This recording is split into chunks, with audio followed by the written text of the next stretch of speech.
comenzar la primera de las conferencias del curso. Para mí es un placer, una satisfacción muy grande, ¿no? El que hayamos podido conseguir y él haya tenido la amabilidad de hacer el esfuerzo de venir hasta aquí para inaugurar este curso. Digo que es un placer inaugurar este curso con la conferencia de Ángel Viñas.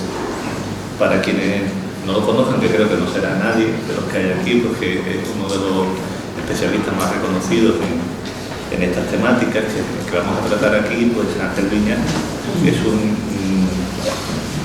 investigador y un académico polifacético formado en el ámbito de la ciencia económica. Fue catedrático de Economía Aplicada y de Historia Económica en distintas universidades y profesor de la Escuela Diplomática, de forma que combina muy bien una formación en el ámbito científico y con una carrera donde ha ejercido su magisterio en diferentes centros e instituciones.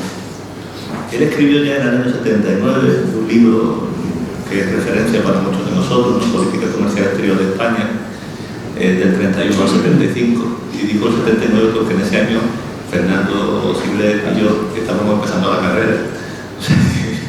Que bueno, aquí ya uno se da cuenta de lo que estamos hablando, ¿no? O sea, de que estamos ante un profesor que ya lo era cuando nosotros empezábamos a estudiar, ¿no?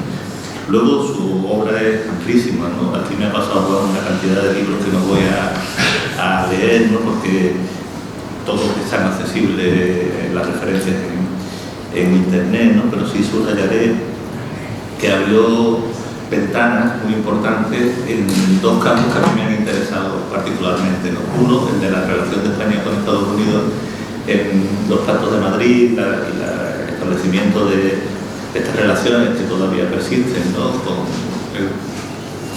la derivada de la instalación de bases militares norteamericanas en territorio español, en un libro aparecido en el año 81. Y luego ha trabajado sobre diferentes aspectos de la guerra civil en numerosos libros, ¿no? Pero hay una temática que creo que ahí ha sido muy innovador, ¿no? Y nos ha enseñado mucho, que es la participación italiana en el conflicto, ¿no? Que quizás ha quedado fluida por eventos como el ataque a Guernica por parte de la Legión Cóndor. Me parece que los alemanes fueron los únicos que estuvieron aquí cuando realmente la presencia italiana fue muy notable, ¿no? Bueno, y luego tenemos una amplia variedad de trabajos, ¿no? De los que ha recorrido todo el periodo republicano y franquista, ¿no? Así que no me voy a entretener más, porque a mí no habéis venido a escucharme, ¿no?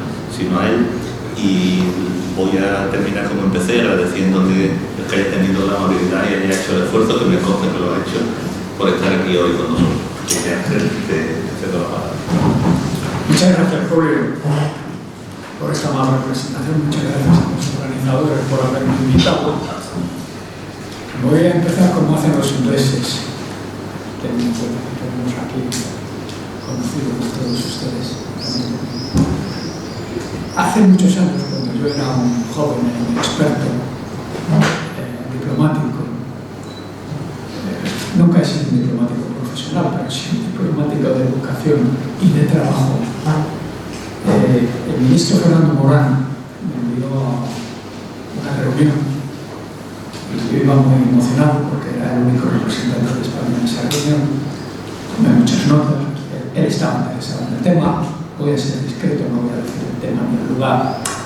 Y dije, bueno, pues voy a hacer una cosa estupenda para que el ministro quede contento conmigo. Y metí los papeles en la maleta. Y la maleta no llegó a Madrid. No llegó a Madrid. Y yo estaba aterrorizado porque en mi experiencia, hablo de hace 40 o 45 años, dije, bueno, si esto se abre y encuentran esos papeles, menudo temblado se va a organizar. Van a decir que soy idiota, un imbécil. Bueno, pues no me ha vuelto a pasar lo de la maleta hasta anoche. Me he dejado en la maleta las notas que había preparado para esta conferencia. Así que tengo que improvisar. Verán, sobre la guerra civil se ha escrito la enteneata. Hasta 1975 o 76 aproximadamente, la historia de la guerra civil la escribieron los historiadores extranjeros, básicamente ingleses, franceses, norteamericanos, algún que otro alemán, de diversas tendencias del arco político, intelectual, cultural, ideológico. Pero los españoles estábamos ausentes porque los únicos que escribían sobre la guerra civil en la dictadura pues eran naturalmente paniaguados del régimen, es decir, policías, militares,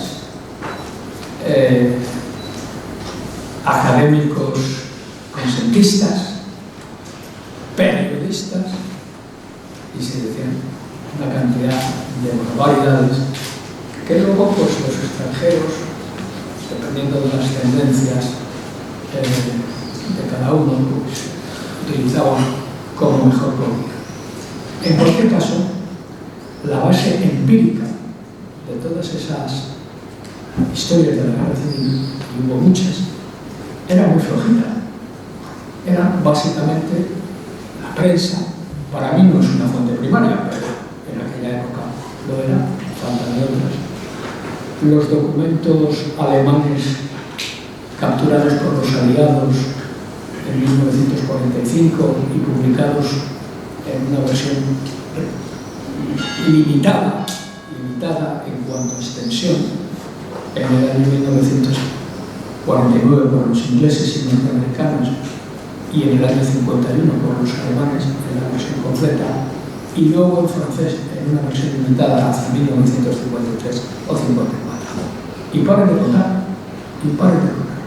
más la información militar, sobre todo derivada de operaciones o relacionada con operaciones, que estaba preservada en el archivo del Servicio Histórico Militar en Madrid y a la cual tenían acceso francamente muy pocas personas.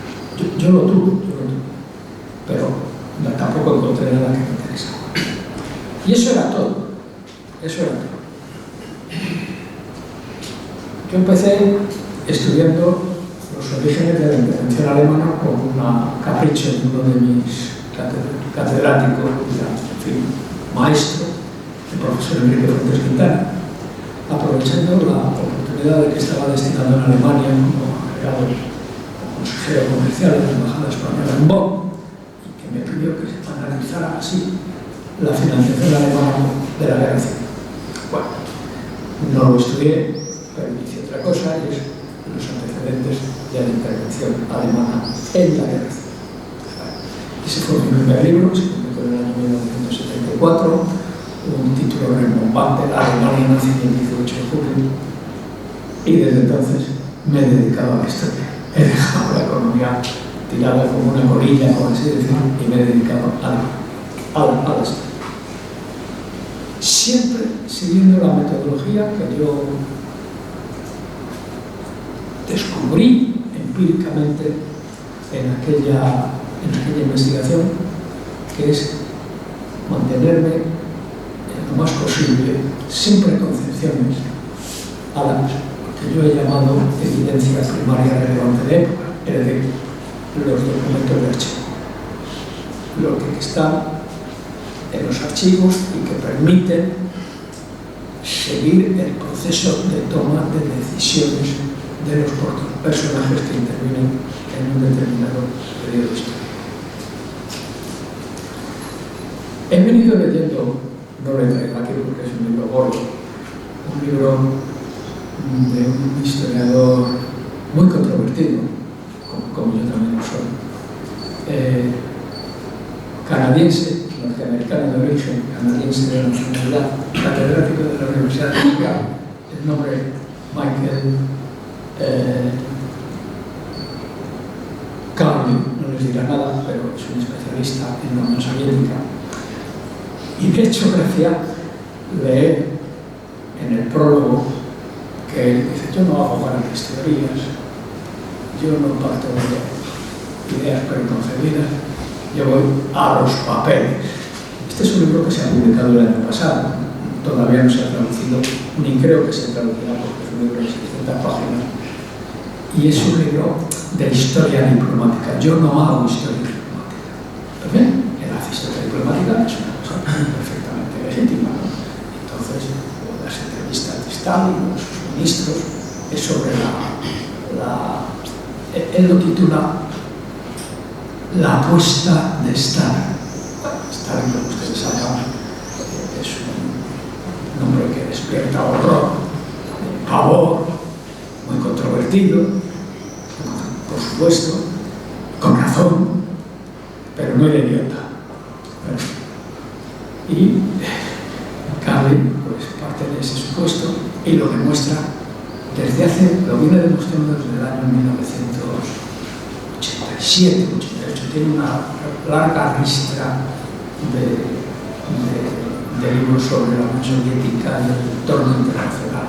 Y este libro, La apuesta de Stalin, me hace gracia porque es lo que yo vengo diciendo desde el año 1970 y tantos, ¿no? Claro, que lo digo en estudio del español, que no conoce nadie fuera de España, es normal.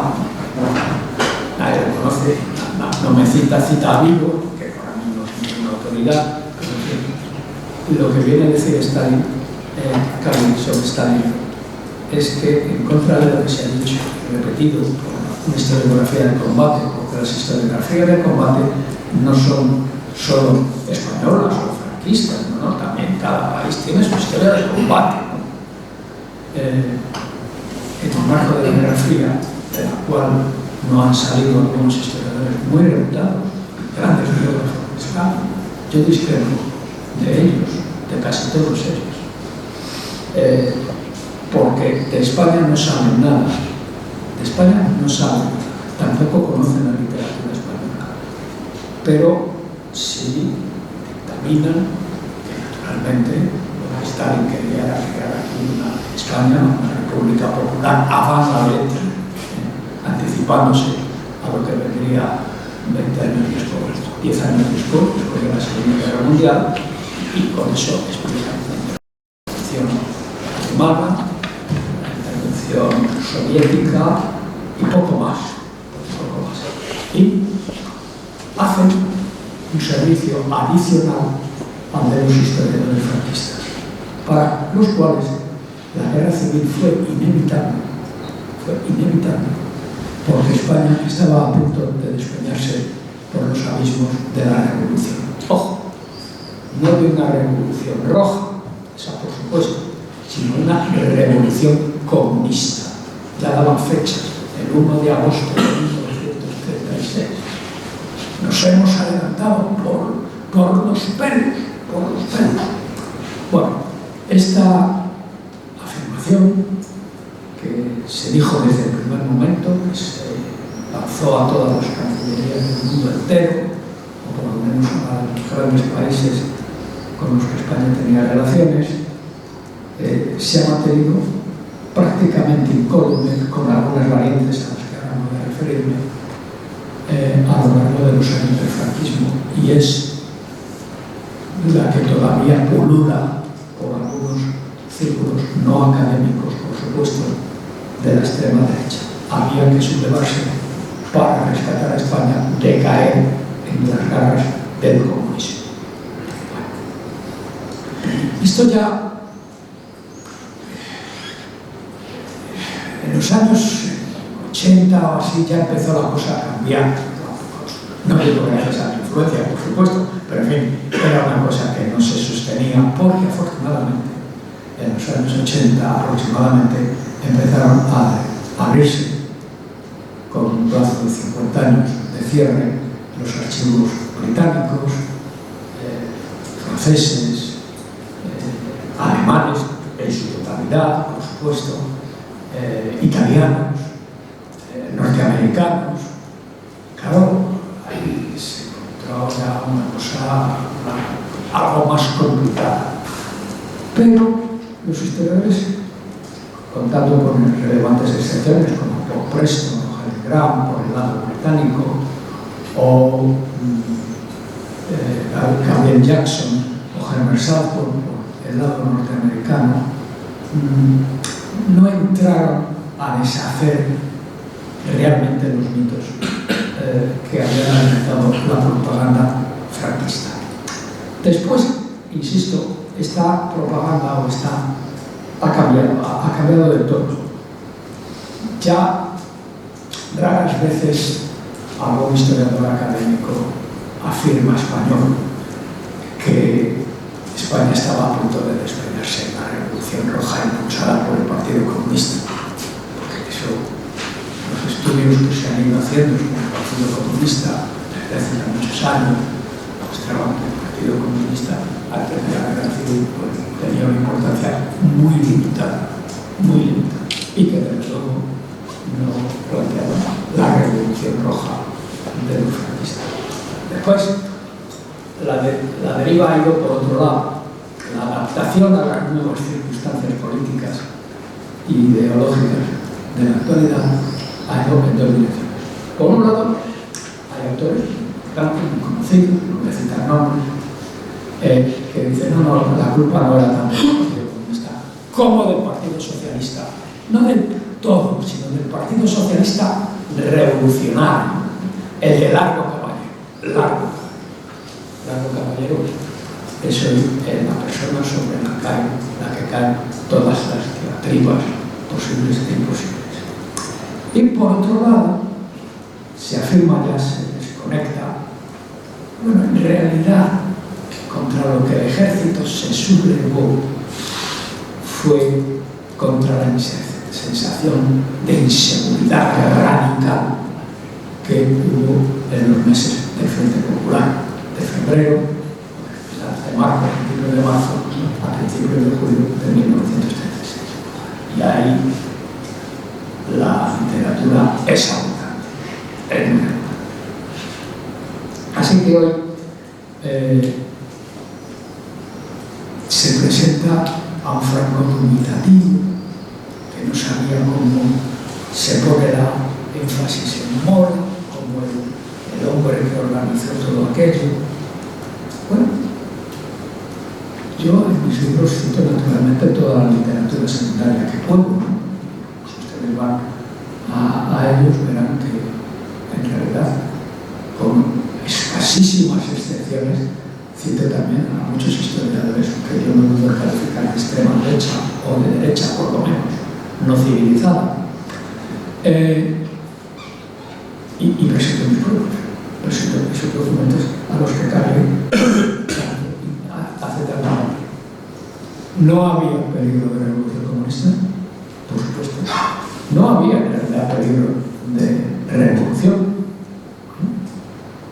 Lo que sí hubo fue una conspiración que empezó en el año 1931, poco menos o menos, al día siguiente del establecimiento de la República, y que fue acumulando sectores, medios, dinero y finalmente armas para sublevarse llegado el momento.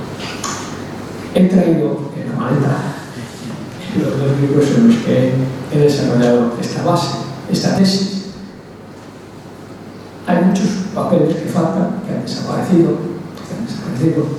que no se encuentran, pero en fin, hay papeles.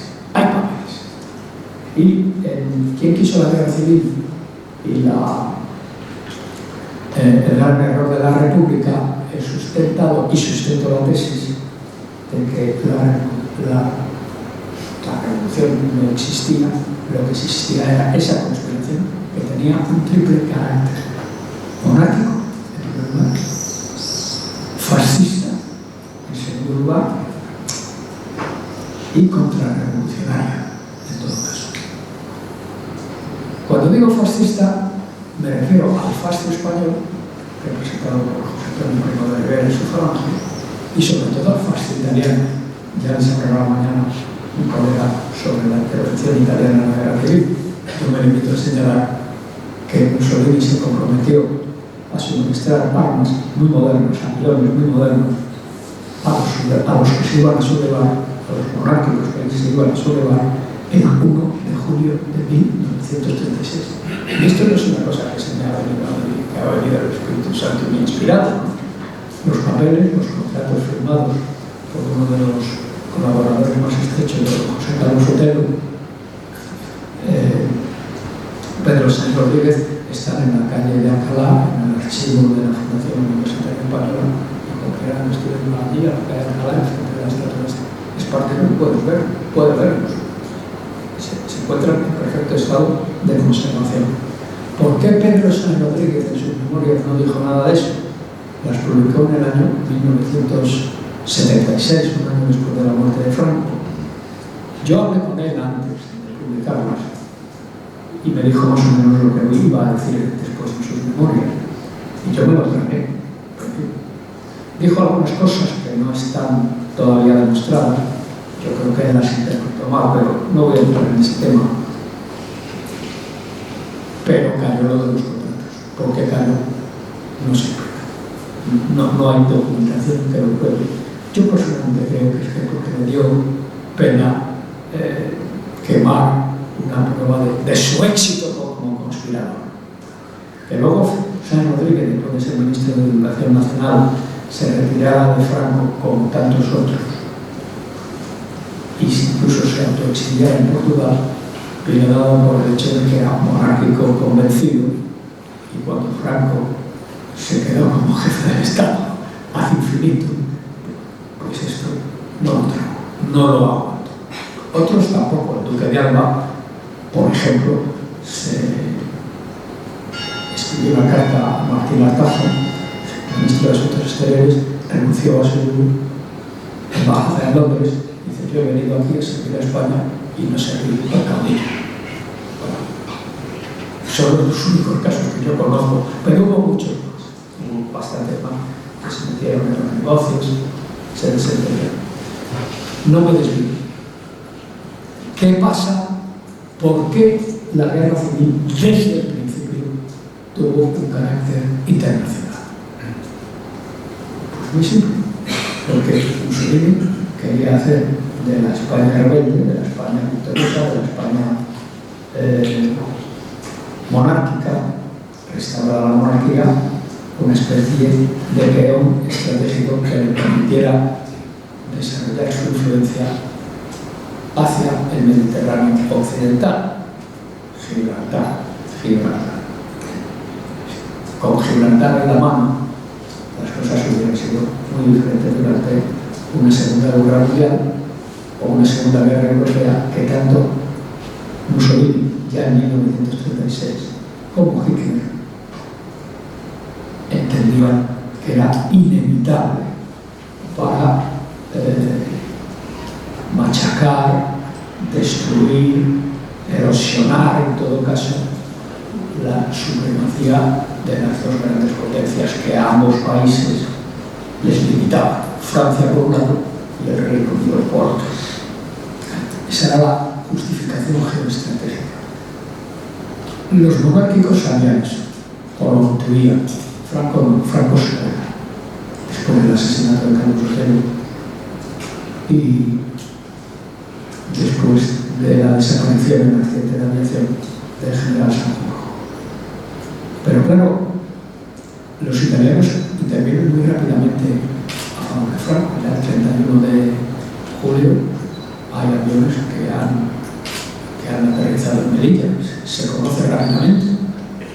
Se conoce también que el 25 de julio, el 26 de julio, o el 27, ahora no recuerdo exactamente, llega un Juncker alemán a Tetuán. En fin, si ustedes ven los archivos franceses e ingleses, particularmente franceses e ingleses, verán que toda la atención de la diplomacia de ambos países, de los servicios de espionaje de ambos países, están ya focalizados en España. Por el lado británico,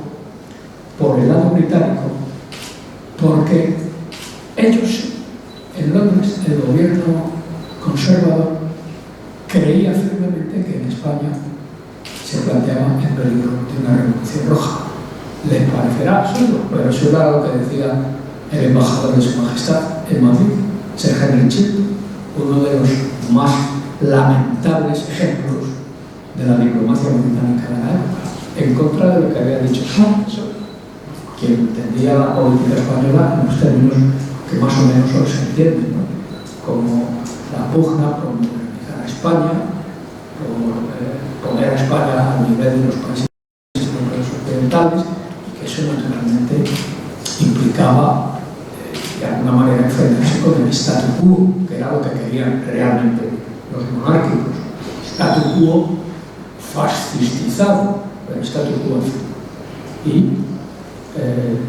Sir Henry Graham, el embajador que sale de España en septiembre de 1935, pues eso lo interpreta, está bien, lo sabe bien, pero Inglaterra, le dediqué un libro a este tema, sería lo contrario. Y Francia.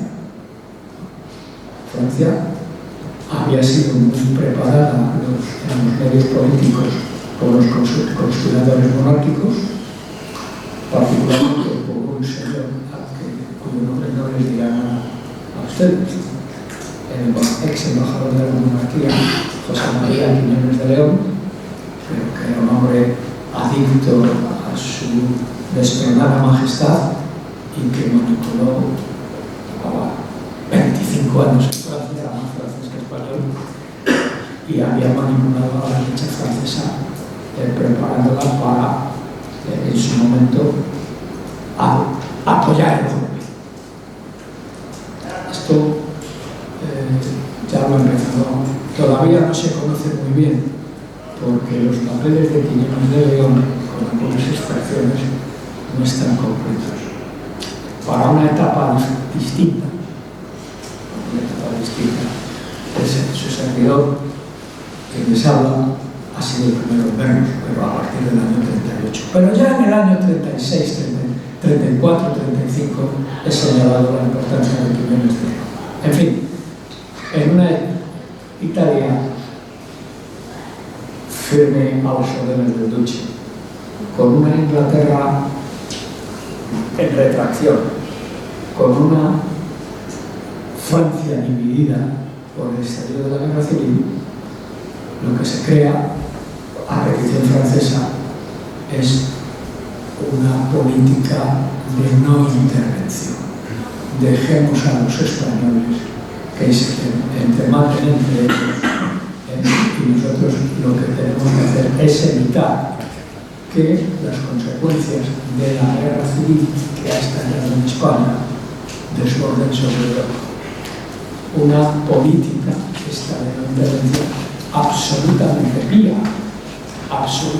pía, porque significaba poner en igualdad de condiciones a los rebeldes militares y civiles y al gobierno legítimo español, que según razón estaba representado por la República. Y sabiendo además, porque los franceses ya lo sabían, y los ingleses también, que los alemanes habían intervenido y que los italianos también habían intervenido. Se hace así ese cerco a la República, se le impide la compraventa en el mercado internacional de armas, los arsenales militares se les cierran, la República tiene que acudir al mercado contrabando, traficantes de armas. Esto lo ha explicado muy bien una extensa economía en el libro Armas para la República. Y entonces, en el mes de septiembre de 1936, el presidente de la República, Manuel Azaña, que no era idiota, yo no le tengo ninguna simpatía, pero reconozco que Azaña no era idiota. Piensa ya, se lo dice a varios de sus colegas, amigos, tenemos que ir a la guerra. No podemos combatir con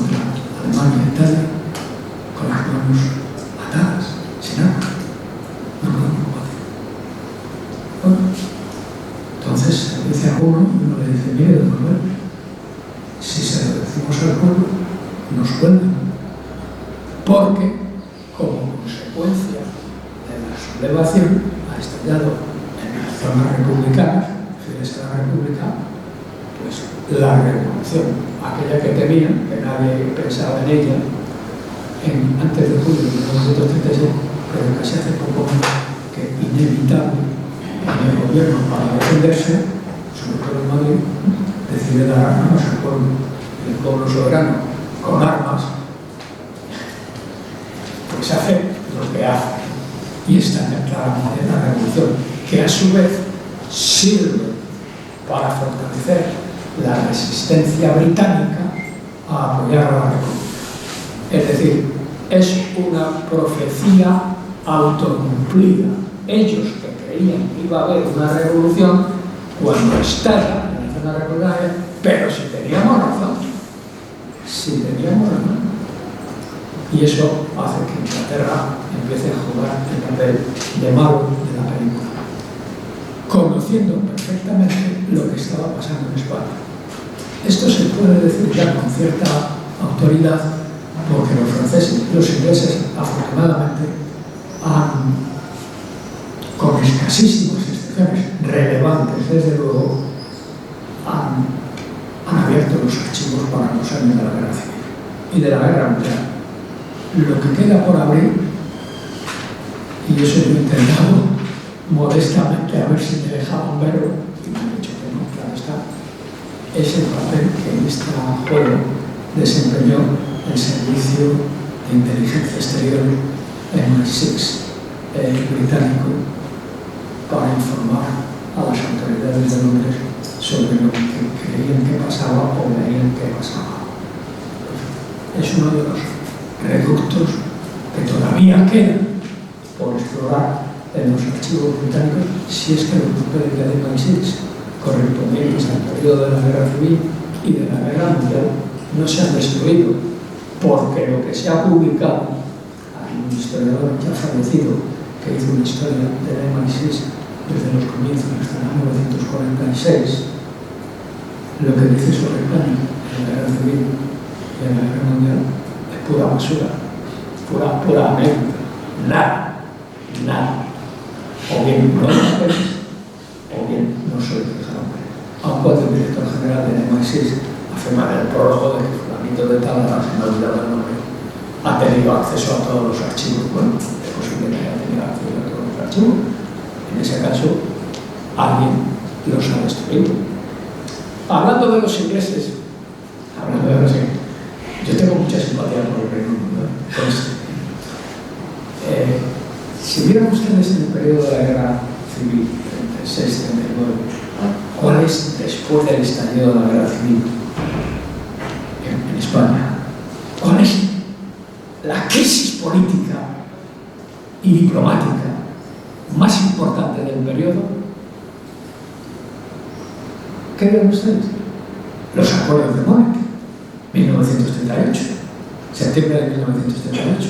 Pues muy bien, los ingleses, desde el año 1914 aproximadamente, incluso antes, habían ido montando un servicio de interferencia de comunicaciones telegráficas y telefónicas con los países amigos y potencialmente enemigos. Este servicio crece extraordinariamente durante la Primera Guerra Mundial. La Primera Guerra Mundial termina, Alemania derrotada, los poderes centrales derrotados, los demás países cierran más o menos sus servicios de espionaje, pero no el Reino Unido. El Reino Unido lo mantiene. Y entonces siguen interceptando comunicaciones telegráficas y telefónicas de los países amigos y enemigos. En los años 30, también las de España, claro, y también las de Rusia. Con un problema. Los ingleses no pueden romper, abrir la clave de los servicios de inteligencia soviéticos. No pueden. Pero sí pueden abrir la clave de la Comintern. La clave de la Comintern, la Organización Comunista Internacional, que es la que dice sobre vigila, orienta la actuación de los partidos comunistas aquí donde están instalados en todos los países. Y también en España. En España la Comunidad pues, estaba ya por el año 1922, 23, ¿no? Son 4 gatos. Los papeles de la Comunidad están hoy públicos, se puede acceder a ellos en Moscú, incluso por internet. Yo no hablo ruso, o sea que no, siempre que he trabajado en archivos soviéticos o he utilizado documentos soviéticos, me los he hecho traducir. Prefiero los que hablan ruso. Hay unos tiempos, no hay problema. Los ingleses los interceptan y no les dan importancia, porque no tienen importancia. Pero a medida que la situación política española se va encrespando, alguien se da cuenta y empiezan entonces a traducir al inglés los mensajes interceptados. Y a veces, con la evolución de la situación política española y sobre todo la llegada del Frente Popular al poder y con las noticias que le vienen de la embajada, la traducción del ruso al inglés es inmediata. Si llegan tres papeles o 3 interceptaciones, se traducen al inglés y se distribuyen. Se distribuyen para la época, fueron los genios, ¿no? Porque los distribuyen en sobres azules, que se llamaban blue jackets, camisas azules o chaquetas azules, e iban a un grupo muy seleccionado de altos cargos. El ministro, por supuesto, el consejero del primer ministro, el jefe del Estado Mayor Imperial, el ministro de Asuntos Exteriores, el subsecretario de Asuntos Exteriores, los ministerios militares, una docena. Y ahí se conserva. Curiosamente, no se conserva, y esto no es por azar, la explicación de los mensajes. Usted comprenderá que si el señor primer ministro de un mensaje descifrado, traducido en inglés, bueno, ¿y quién es este? ¿Qué significa esto? Pues naturalmente su gabinete le proporciona una explicación. Eso ha desaparecido. Pues muy bien. Llega el año 38. La crisis de Múnich. Todas las interceptaciones, si no recuerdo mal, desde el 1 de julio de 1938 al 31 de diciembre de 1938, todas las interceptaciones han desaparecido. Yo, exdiplomático y funcionario, me apresuré a señalarlos en los archivos nacionales, porque había ahí una nota, los ingleses son muy puntillosos, perdidos en tránsito. Y yo dije, ¿no les parece un poco raro que estos papeles se hayan perdido en el tránsito de la central de descriptación que está en Chatham, en el oeste de Inglaterra, a Londres? Lo habíamos visto. Ya ha desaparecido la mención, pero no han aparecido las interpretaciones.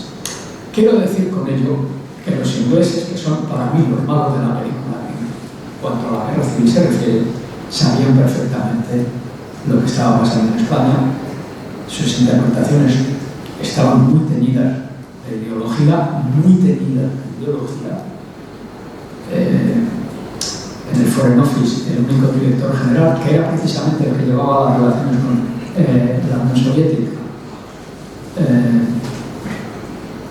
y que viene diciendo, no, la Unión Soviética no tiene designios imperialistas sobre España, ¿no? ¿Quién los tiene? Es Italia. Le destituyen y su carrera desaparece. Era uno de los diplomáticos más brillantes del Foreign Office y termina su carrera como agente de relación con el gobierno nuevo en el exilio durante la Segunda Guerra Mundial y luego como embajador en Noruega, porque se ha hecho muchos amigos. Pero de España y de la Unión Soviética rigurosamente separadas. Anécdotas, pero instructivas. ¿Por qué? Porque en el Reino Unido, durante los años 36-39 hay una batallita. Yo quisiera escribir algo más allá de lo que he escrito sobre este tema, pero no sé si puedo hacerlo. Entre quienes ven en la Unión Soviética un régimen ciertamente revolucionario, pero no orientado a exportar revoluciones, sino a contener a Hitler, para lo cual están dispuestos a todo.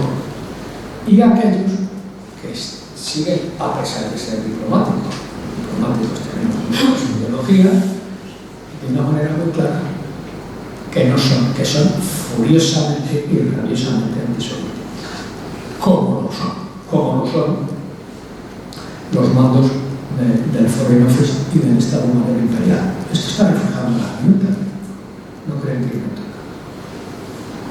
¿Por qué es eso? Porque la República, que tenía ya perdida la guerra en la opinión de Zaña, si no cambiaban las circunstancias internacionales en septiembre de 1936, aquí en la Santa era una soviética. Así de simple. ¿Por qué? Bueno, aquí las batallas entre historiadores son homéricas, ¿no? Puedo citarles nombres de historiadores muy famosos anglosajones, que a ustedes quizá no les dirán nada, que todavía hoy siguen aferrados a que la Unión Soviética quería implantar una república avanzada de tipo soviético en España, caso de haber triunfado los republicanos. Siguen diciendo, se cantan panchos. Especialistas además en Stalin. El último ejemplo de ceguera, porque esto no puede ser sino ceguera intelectual o ceguera ideológica, la encuentran en uno de los grandes biógrafos de Stalin, Stephen Kotkin. No se ha traducido al castellano. Ha escrito una trilogía, 1500 páginas, sobre Stalin. Muchas páginas. O el último, que cuyo nombre ahora no recuerdo, que también ha escrito lo mismo, basándose ¿en quién? En mí y en Stanley Pei. Que hoy está, no voy a decir en la extrema derecha, está en la ultra extrema derecha, en lo que es la historia de España, en el periodo contemporáneo soviético. Bueno, ¿qué se puede decir? Yo me he dedicado al tema soviético desde el año 74 y 75, empezando la muerte de Franco, al explorar el oro de Moscú. El oro de Moscú fue una transacción comercial. El oro de España se vendió en un 25% al Banco de Francia. Nadie ha dicho una palabra sobre el oro del Banco de Francia. Nadie. Pero el oro de Moscú la tira. Y el 75% restante a la Unión Soviética. ¿Para qué? Bueno, para adquirir armas, pagándolos, por supuesto, pagándolos, y sobre todo divisas, para financiar el comercio de importación. Porque a la República se le cerraron también los mercados exteriores. El mercado francés tardó varios meses en abrirse. El mercado británico también. Eran los principales, además lo digamos, eran los principales proveedores y suministradores de productos industriales, de materias primas, que en España no había, productos intermedios, productos de consumo. Eso había que importarlo. ¿Y de dónde se puede importar? Pues también de la Unión Soviética. Es decir, por el juego de las armas, la Unión Soviética se convierte en el gran sustentador de la República en guerra.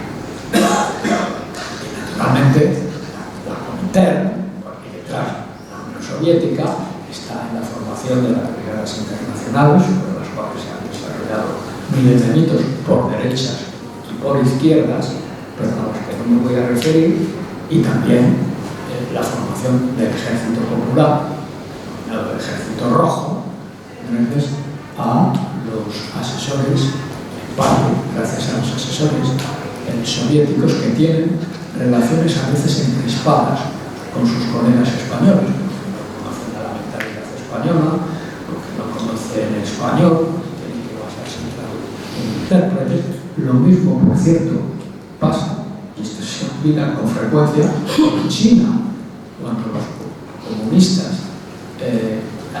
soviéticos apoyan a Chiang Kai-shek en su lucha contra el invasor japonés, también los asesores, pilotos, los artilleros que mandan la Unión Soviética a China a partir de 1937 tienen dificultades con los chinos porque no se entienden bien. No es que no hablen chino, es que tampoco entienden la mentalidad china. Y es lógico porque el ejército soviético, los mandos del ejército soviético no estaban relacionados con fuerzas insurreccionales o a ejércitos extranjeros. Con una excepción.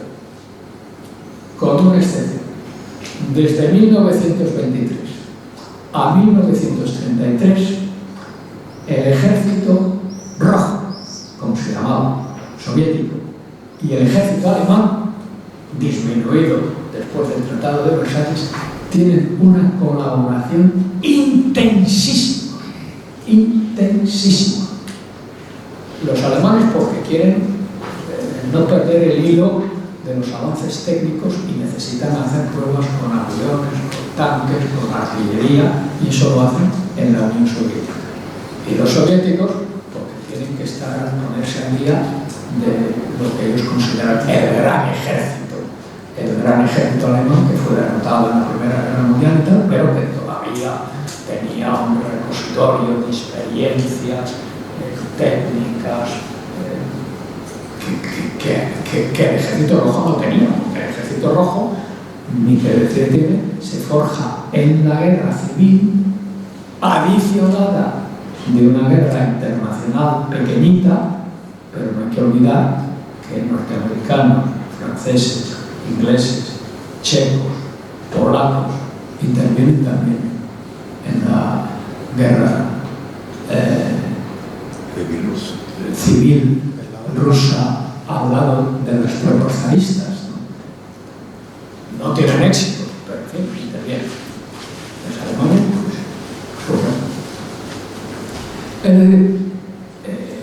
hay todo un proceso de toma de roces y de influencia del Partido Comunista en la España republicana que es innegable, pero ¿hasta dónde llega?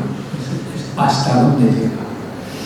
Y bueno, yo me he pasado algunos años estudiando ese tema soy uno de los pocos españoles, ahora hay más, muchos más. En fin, soy el segundo o tercero español que ha ido a trabajar a los archivos soviéticos en Moscú, y además he cubierto casi toda la parte más importante, los archivos militares, los archivos de la Comintern y los archivos del Ministerio de Asuntos Exteriores, ¿no? Y los archivos de Economía. Todavía hay algunos otros archivos a los que no pude llegar, pero en fin, para lo que yo quería, que era para ver la interacción de la Unión Soviética con la República en guerra, para mí era más que suficiente. Total, lo que nos han dicho, en gran medida nos han contado historiadores españoles de derechas, e historiadores extranjeros generalmente de derecha, aun cuando los historiadores tenemos un cierto pudor. Es decir, bueno, es que yo soy de derecha, es que yo soy... No, yo soy de izquierda. Yo lo digo claramente, pero no me dejo arrastrar por mis preconcepciones ideológicas. Es inevitable que algo se filtre, pero yo voy al papel, cito los papeles in extenso, y luego los lectores pueden extraer sus conclusiones, claro. Y además reproduzco los más importantes, los que me parecen más importantes. Y lo que yo digo está basado no en preconcepciones ideológicas, sino en papeles.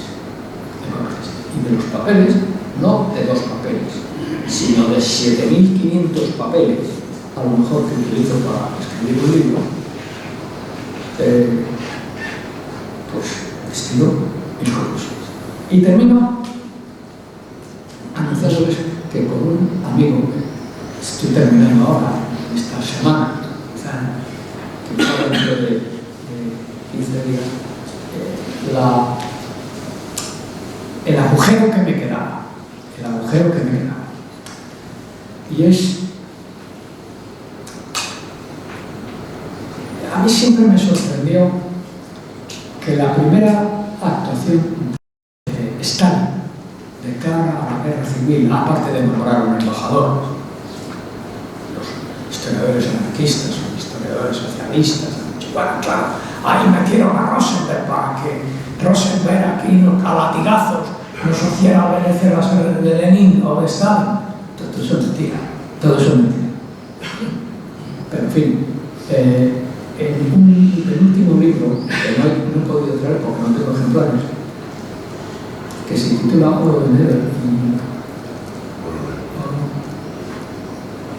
Guerra, Diplomacia, he examinado las circunstancias que llevaron a la llegada de Rosenberg a Madrid como embajador, es decir, todo el proceso de establecimiento de relaciones diplomáticas del año 31 al año 36, cuando ya los soviéticos, que no tienen agentes en España, no tienen agentes en España, salvo los 4 gatos de la Comintern, que hay una pena de Madrid, necesitan saber qué pasa en España, necesitan saber qué pasa en España. Y entonces pues mandan inmediatamente a una serie de diplomáticos, agentes secretos, agregados militares, expertos militares, 15 o 20 personas con mucho, que llegan en el mes de agosto de 1936. Pero a mí siempre me sorprendió que la primera acción, que no descubrí yo, que descubrió un historiador ruso, fue que Stalin decide suministrar petróleo a la República. Petróleo y gasoil. La decisión la toma, si no recuerdo mal, el 15 de agosto aproximadamente de 1930. A mí eso me quedó sorprendido. Bueno, ahora ya sé lo que hay detrás. Esto es lo que voy a escribir. Esto está escrito por un amigo mío en un libro que saldrá el año que viene y que titulamos así como Petróleo y Guerra Civil. Petróleo y Guerra Civil. Todo lo que ustedes han leído del petróleo y la guerra civil lo pueden tirar voluntariamente a la basura, con una excepción de un autor norteamericano pequeñita y al que nosotros naturalmente citamos. Pero todo lo demás lo pueden ustedes rigurosamente tirar a la basura.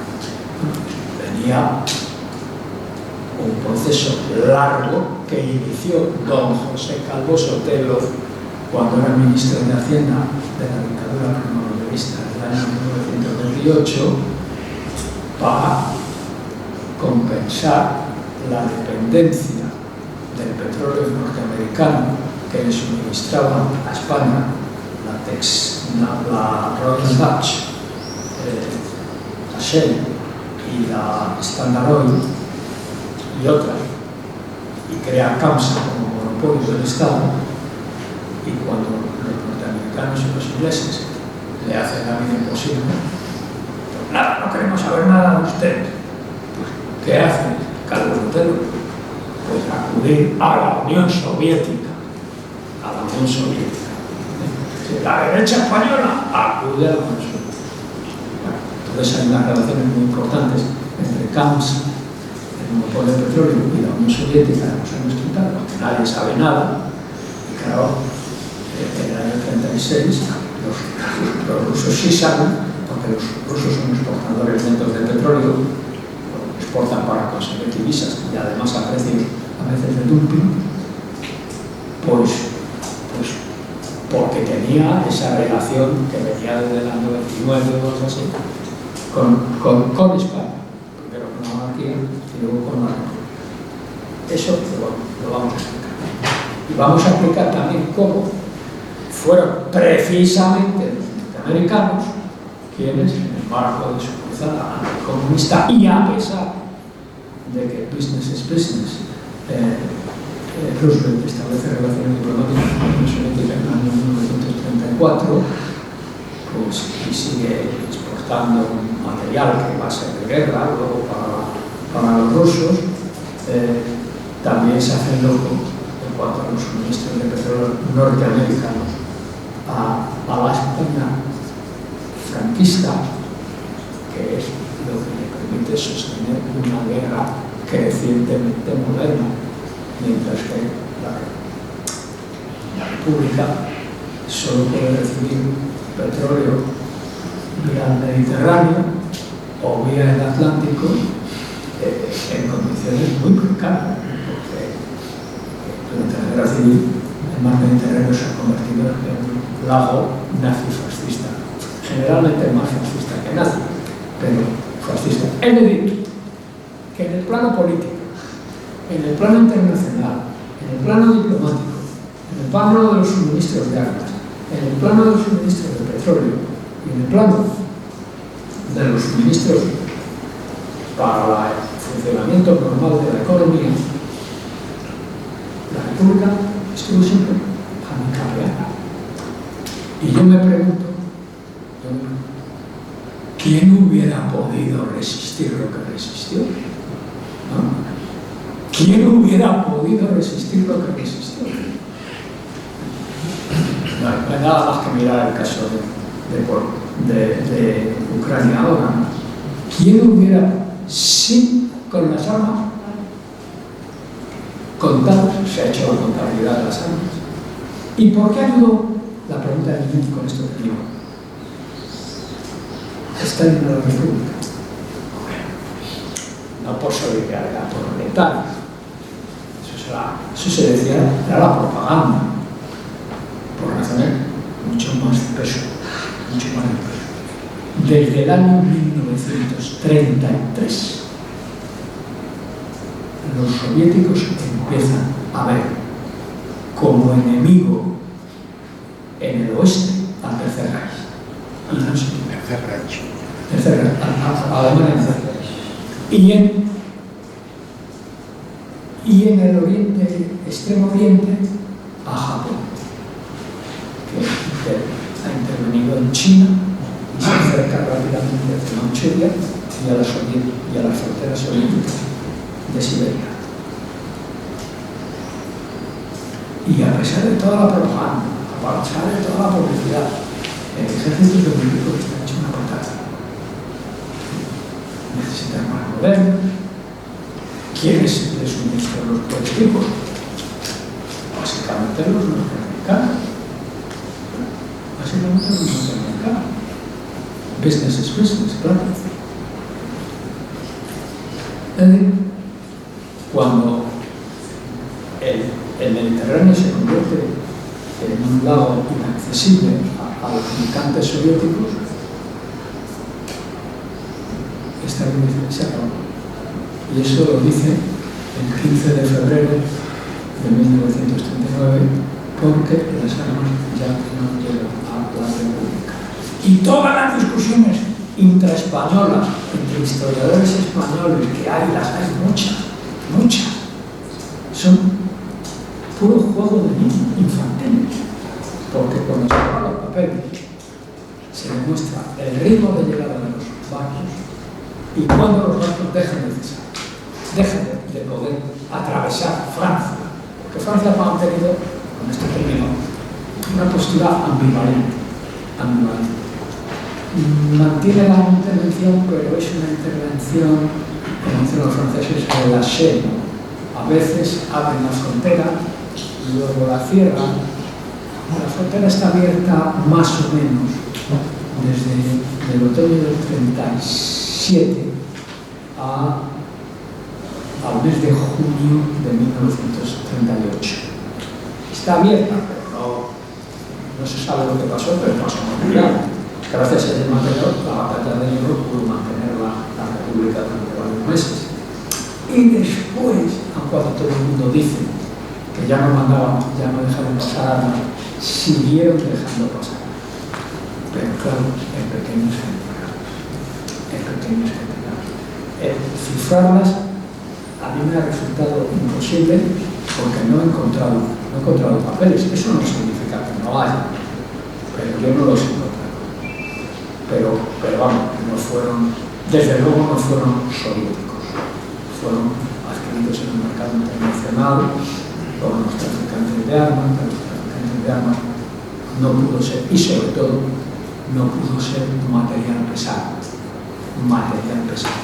Los polacos vendieron mucho, pero material malísimo, de mala calidad. También a veces de buena calidad, pero material. Los nazis también mandaron material para coger la crisis republicana, pero no en grandes cantidades. Es decir, la República, señoras y señores, luchó sola y murió sola. Punto. Muchas gracias.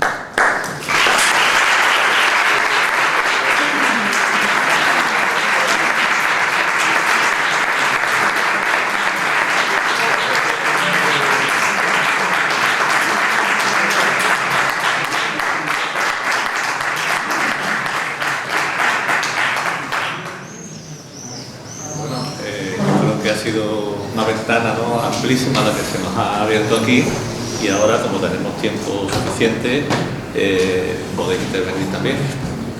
Eso me plantea que acumulemos varias preguntas y él luego va respondiendo. A ver, por ahí había algunas. ¿Qué ha dicho en su conferencia, señor Viña, que tiene poca simpatía por don Manuel Azaña? Yo creo que se escucha bien sin micrófono. Bueno, la pregunta, y me voy a permitir la pregunta, señor Viña, primera, ¿por qué las malas relaciones entre Azaña y Negrín? ¿Eran de tipo ideológico, de criterios sobre la guerra? Esa es la primera pregunta. La segunda pregunta es que la España sovietizada, según los mitos del franquismo, en el periodo noviembre del 37 a noviembre del 38 se deja de suministrar de una forma sustancial armamento por parte de la Unión Soviética. ¿Ese hecho repercute en el final de la guerra? Muchas gracias. Bien, otra.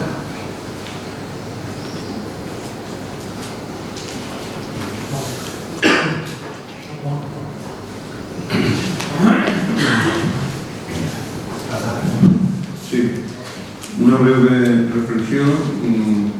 A ver si es posible los historiadores ponerse de acuerdo respecto al lenguaje, que es fundamental en la pedagogía también, aparte de la rigurosidad. En todos los papeles del exilio que me están contando, en Argelia, en Francia y demás, jamás el exilio habla de guerra civil. O sea, en cuanto que lo que ocurrió fue un golpe, que no un levantamiento militar, puesto que gran parte de los militares fueron leales, por lo menos los bandos, a la Segunda República. De hecho, la primera semana, el mayor número de fusilamientos que hay no están relacionados con sindicalistas o líderes de partidos políticos, sino con militares, y militares de alta graduación u oficiales. Eso en el interior de los cuarteles es formación de causa judicial. La pregunta está referida precisamente haciendo hincapié en que no hubo ningún tipo de limitación en la política de no intervención por parte de Alemania y por parte de Italia, y sí por parte de las potencias occidentales. En el caso en concreto, en la reunión que hay en el mes de febrero, previo al reconocimiento de Francia y Gran Bretaña del gobierno de Burgos, está la reunión de Negrín con Casado, donde ya sabía que Casado estaba conspirando. Y ahí Negrín le da un inventario de todos los medios materiales militares que están en la frontera, que lo imposibilita a Francia el acceso, y que espera el desbloqueo en su intención de poder enlazar con toda la información que tenía la contienda en España, la guerra de España, con la Segunda Guerra Mundial, que era el eje estratégico fundamental del mantenimiento y de la estrategia por parte de Negrín, a pesar de toda la tradición de Manuel Azaña. Entonces simplemente era transmitir ese.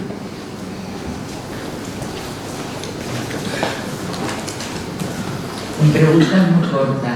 La operación Barbarossa y el petróleo.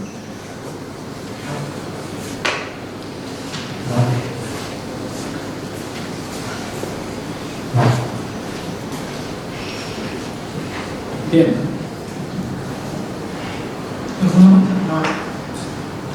Sí, mi pregunta sería cómo justifica la Unión Soviética que al final de la guerra española estuviese al mismo tiempo ayudando a la República y firmando el pacto Molotov con la Alemania nazi. Bien, muchas gracias, muchísimas gracias. Bueno, yo les he dicho que tengo poca simpatía con Manuel Azaña, pero es una apreciación subjetiva que pongo claramente para que vean que si yo tengo prejuicios, y los tengo naturalmente, no tengo empacho en reconocerlos, porque se basan en el examen del comportamiento del presidente Azaña. Sería largo entendido. En primer lugar, yo considero a Azaña como el estadista fundamental de la República del año 31 al año 36. Hay dos Azañas, o tres Azañas, si usted quiere. El Azaña, que es presidente del gobierno, que es presidente del gobierno y ministro de la guerra en el bienio republicano socialista, el Azaña olvidado y repelido por el gobierno durante el periodo del bienio negro, el nuevo Azaña, presidente del gobierno y luego presidente de la República, en la paz. O sea, tienen tres Azañas y luego Azaña en guerra. Yo lamento amargamente, he discutido mucho con el gran biógrafo de Azaña, ya fallecido, y la verdad es que no me terminó de convencer. He leído la biografía, varias biografías que se han escrito. Era un hombre inteligente, no era el hombre para la guerra. No era el hombre para la guerra porque desde el punto de vista jurídico formal, el presidente de la República era el presidente de la entidad republicana, pero no tenía capacidad ejecutiva. La capacidad ejecutiva en términos de la Constitución de 1931 recae en el presidente del Consejo y en el Consejo de Ministros. Azaña jugó mal sus cartas como presidente de la República en guerra, probablemente aterrorizado por lo que se había desencadenado en España, y ahora me referiré a eso. Quiso, cortocircuitando al gobierno, ya fuera el de Claro Caballero o el de Negrín, tratar de intermediar por medio de potencias extranjeras, esencialmente Inglaterra, para conseguir una especie de acuerdo que permitiera establecer una especie de sendero hacia un compromiso para la paz. Santos Juliá esto lo dejó completamente de lado, porque no tiene mucha defensa.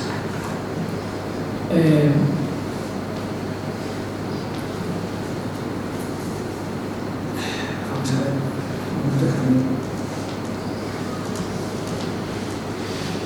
¿Qué es lo que hace Azaña? Bueno, Azaña, por ejemplo, intenta en octubre o noviembre de 1936, siguiendo ese caso que les he dicho antes con varios dirigentes republicanos, a través del rector de la Universidad Barcelona, cuyo nombre ahora he olvidado, porque estoy cansado, he olvidado, intenta inducir a Inglaterra a que intervenga de una manera más activa, como mediadora. Esto lo hace a espaldas del gobierno. El gobierno se entera porque el embajador de la República en Londres, Abu Azcárate, también se entera y se lo dice. Luego, y eso es más complicado, esto es más complicado, y para mí imperdonable, es que con motivo de la coronación del rey de Inglaterra en mayo de 1937 manda una misión presidida por Besteiro en la que se insinuó a los ingleses que intervengan para ver si se puede llegar a un acuerdo con los sublevados. Esto lo hace a espaldas de Negrín de nuevo. Antes era la local, ahora es Negrín. Claro, cuando Negrín forma el gobierno y encarga al embajador de la República en Moscú, Marcelino Pascua, que diga a Stalin que la República está más que nunca dispuesta a combatir y tal, es poco después de la pérdida de Bilbao. Pues el amigo de Stalin le dice, pues esto no es lo que me dicen mis embajadores. Mis embajadores me dicen, bueno, el ministro de Asuntos Exteriores, que el presidente de la República está tratando de llegar a una mediación. Entonces, Negrín explota. Y en unos papeles que yo no he reconocido. En fin, digo en el sentido, ¿no? Dice, y estos cabrones, con perdón, a ellos les debemos la guerra civil y ahora nos quieren sabotear. Porque eso fue. ¿Por qué dice eso?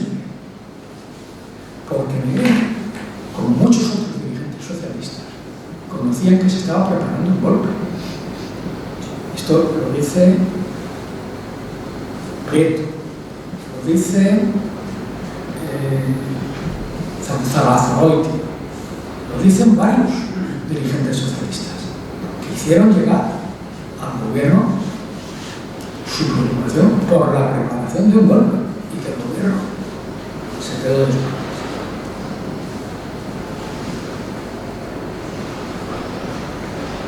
Es decir, Negrín no tenía simpatía por ese tipo de republicanos, lo cual no le impedía trabajar con ellos. Negrín fue siempre leal a Azaña, y cuando Negrín se tiene que poner a salvo en el año 40 en Inglaterra, le invita a Azaña a que vaya con él a Inglaterra, como invita también a Santiago Casares Quiroga.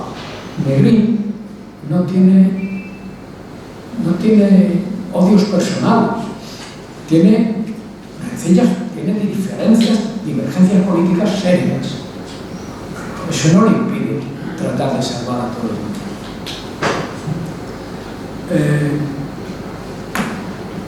Al final de la guerra,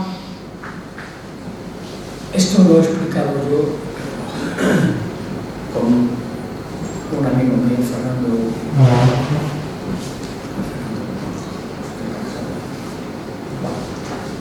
Sánchez Pérez, no, Francisco, bueno, no digo el desplome de la República. Negrín tenía preparado un plan de evasión, de evacuación de los cuadros políticos, militares, sindicales, leales a la República, aproximadamente unos 10.000.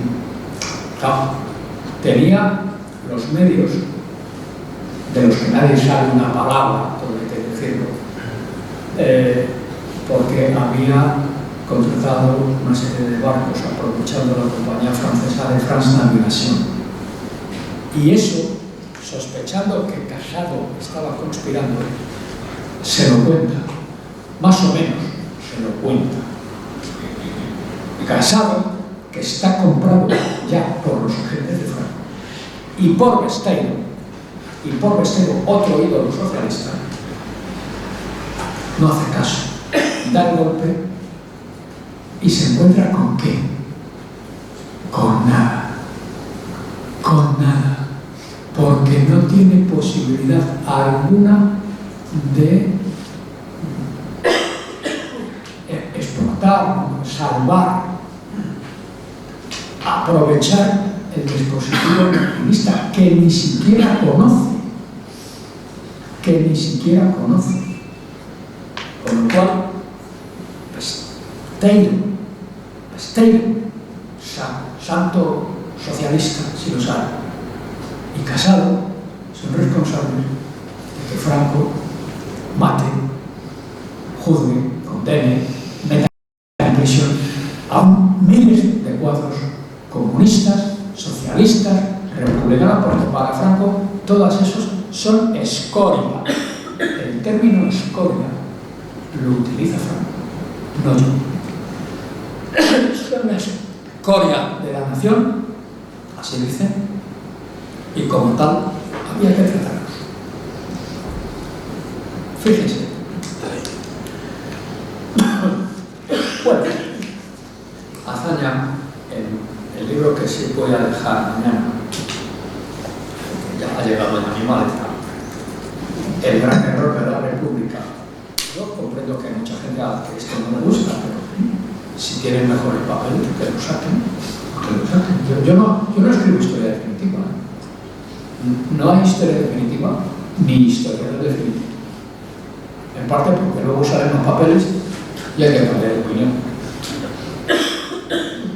A mí me gustaría saber por qué en los gobiernos republicanos del centro-derecha y del Frente Popular, del centro-izquierda,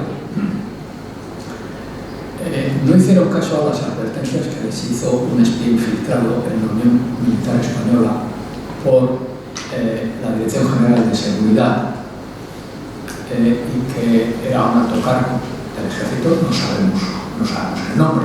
Él utilizaba el seudónimo de Manrique, que se mete en los círculos conspiradores y va informando al Director General de Seguridad y al Ministro de la Gobernación de los últimos gobiernos del Bienio Negro, Manuel Portera Valladares,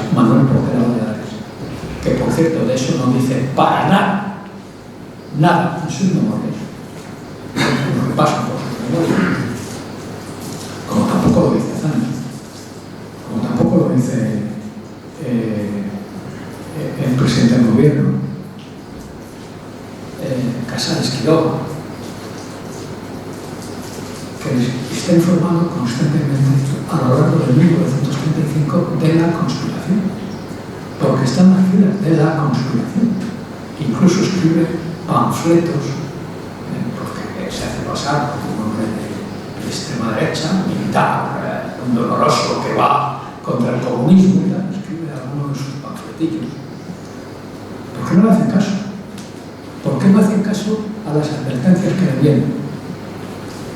¿Y por qué los papeles de la conspiración militares que existen en el Archivo General Militar de Ávila y que nadie ha visto hasta que yo los vi hace unos años, no continúan de los servicios de inteligencia militar españoles en el ejército? ¿Por qué no continúan en la primavera de 1936? Porque han desaparecido. Se tienen los del año 34, el año 35, no todos, pero en fin, sí muchos. En algunas misiones orgánicas, como la quinta y la séptima, pues hay muchísimas, Andaban, Galicia, Valladolid y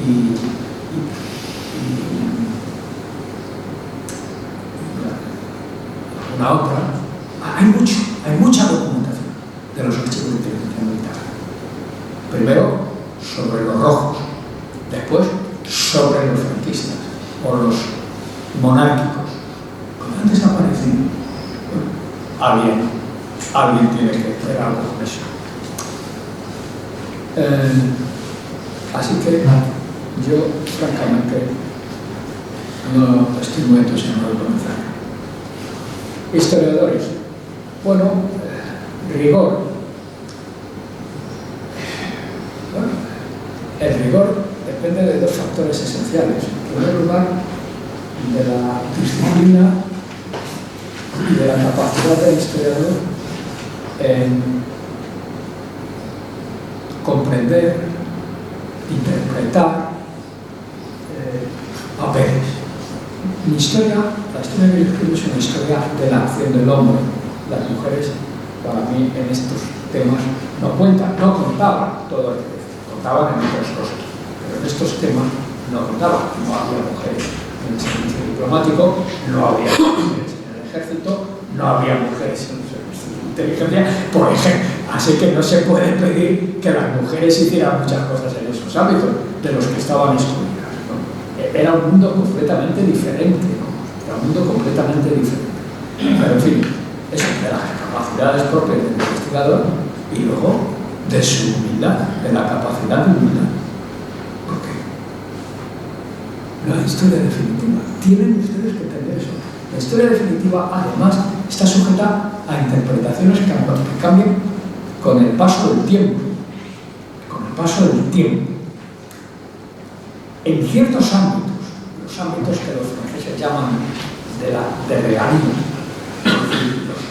del poder del Estado, el poder del Estado, es decir, seguridad, justicia, defensa, diplomacia.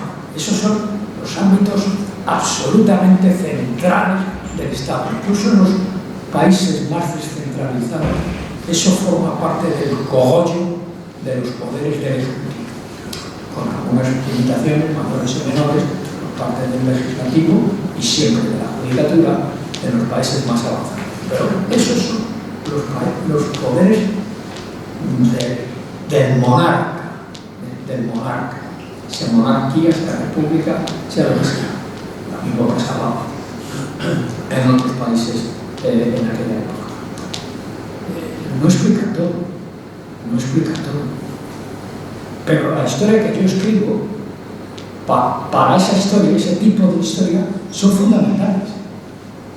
Son fundamentales. Porque alguien toma decisiones. Alguien toma decisiones. Lo que se trata es de explicar por qué se toman esas decisiones y no se dejan otras alternativas. ¿Cuáles son las fuerzas que han impulsado a una cierta decisión y no otra? Podría haberse... La guerra civil no era inevitable. En esto yo estoy de acuerdo con Pep, por el que no tengo mucha simpatía, pero imagínense ustedes que el Frente Popular no gana las elecciones de febrero de 1936. Podría no haberlas ganado. Las ganó, pero podría no haberlas ganado. De hecho, la derecha pensaba que iba a volver a ganar. Para que se hicieran trampitas o algo así, se ha escrito mucho sobre el tema. Eso es irrelevante. Al final gana el Frente Popular. Bueno, pues ahí está. Ahí está. Tiene usted en cuanto quite esa variable, pues la guerra se evita. La República. ¿Por qué la República no mató la conspiración?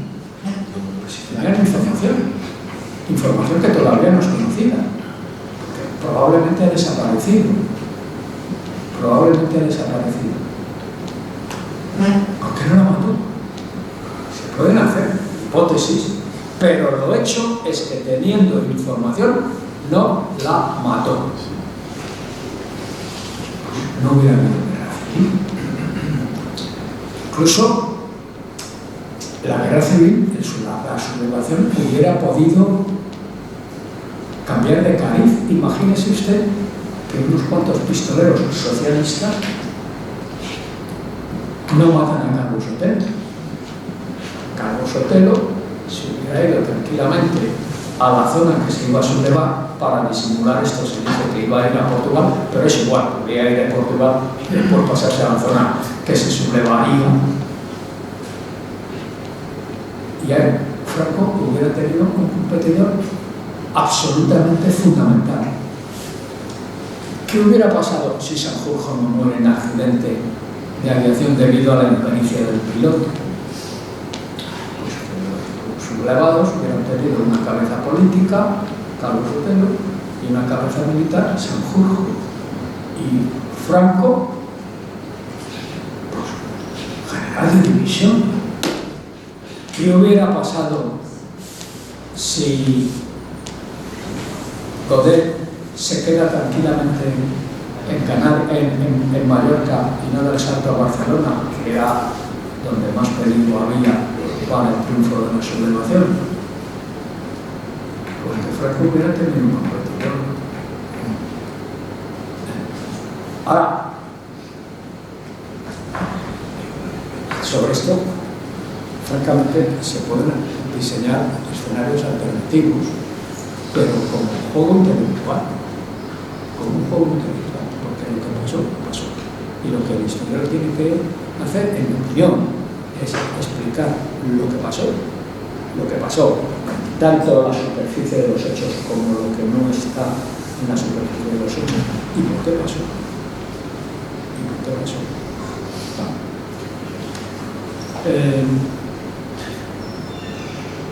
Operación Barbarossa y el petróleo. Bueno, esto no tiene nada que ver con la Segunda Guerra Mundial. La Operación Barbarossa es una operación que Hitler ordenó que empezara a montarse a finales de julio de 1940 para invadir la Unión Soviética. El mejor aliado de los aliados, el mejor aliado de los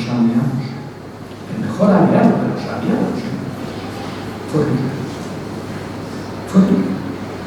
Las decisiones de Hitler fueron tan estrambóticas, tan irracionales, que realmente perdió la guerra.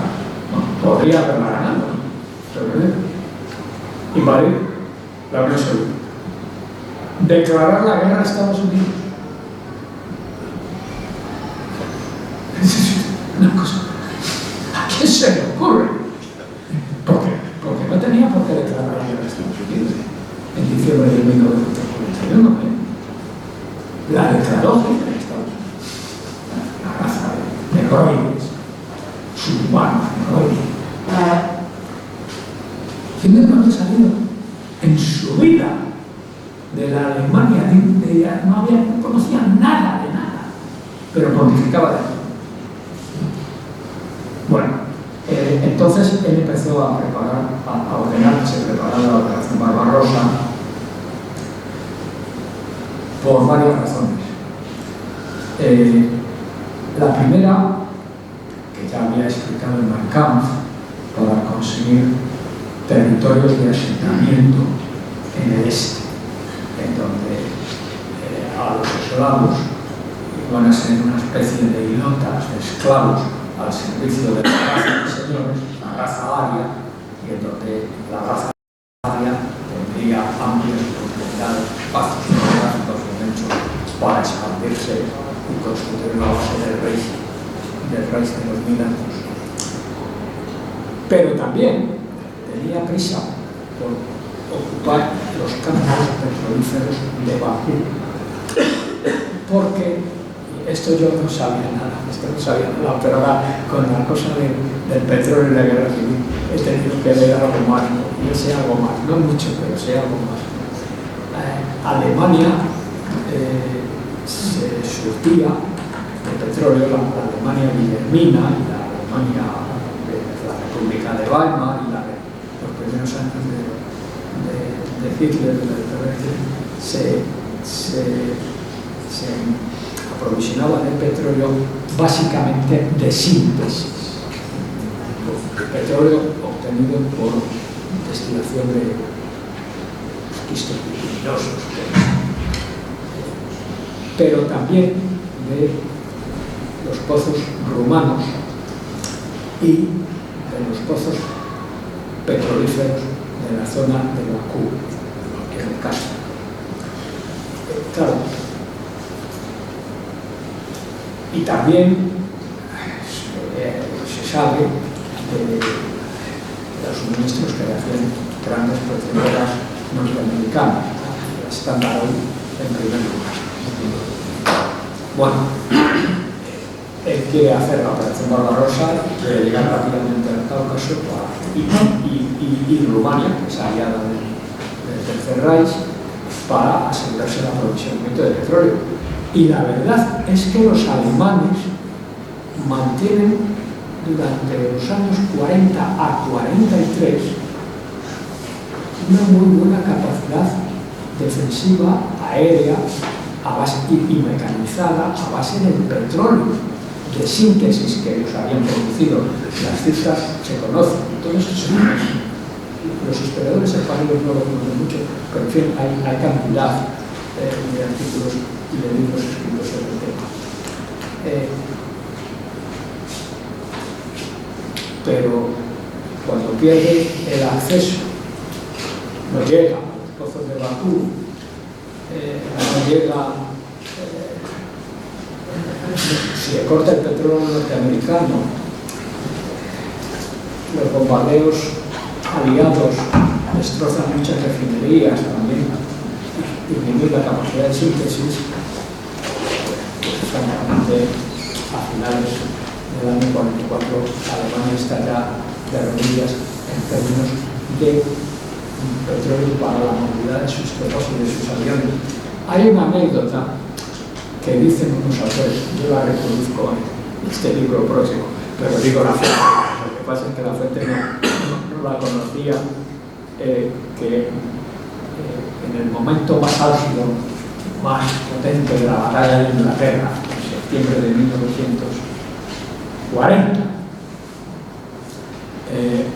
Göring, que era el jefe de la Armada Aérea Alemana de la Luftwaffe, pregunta a dos de sus ases, los nombres también los he olvidado, dice: son ustedes unos héroes, vamos a destruir a los ingleses. ¿Qué quieren que les diga? Entonces uno le dice: gasolina con índice de octano 100%, y el otro Spitfire. Aviones de caza Spitfire. ¿Por qué? Porque los cazas alemanes vuelan con una gasolina de un índice de octano del 87 y los aliados ingleses tienen ya gasolina 100%. Le da mayor reprisa al motor, mayor rapidez, mayor volatilidad, y Spitfire, que son infinitamente superiores a los aviones Messerschmitt 112 o lo que sea. O sea, ya en los años 40, cuando Hitler empieza a pensar en la invasión de Rusia, ya no puede vencer a los ingleses en la batalla de Inglaterra. No lo puede. Bueno, los ingleses es una potencia mundial y tal, pero bueno, en el año 40 no habían movilizado todos los recursos del imperio. Eso está claro. Pues imagínense, sin derrotar a los ingleses, meterse en Rusia para vencerla en un plazo medio de 4 o 5 meses. Locura. Los ingleses decían esa broma, ¿no? El mejor. No. Intentan montar una operación para asesinar a Hitler en el año 43 o 44. Y después de examinarlo, se llega a la conclusión de que no, de que es mejor que Hitler siga vivo, porque con Hitler a la cabeza de Alemania se hunde, vamos. De eso no cabe la menor duda. Y Pilar, es como acabamos, no se llega a realizar. Cosas. Bueno, me están diciendo, Juan, que ya estamos un poquito al límite. Descansito de... Un descansito y volvemos a las 12 para la siguiente conferencia. Agradecerte mucho, Ángel, tu palabra y tu sabiduría con nosotros. Muchas gracias.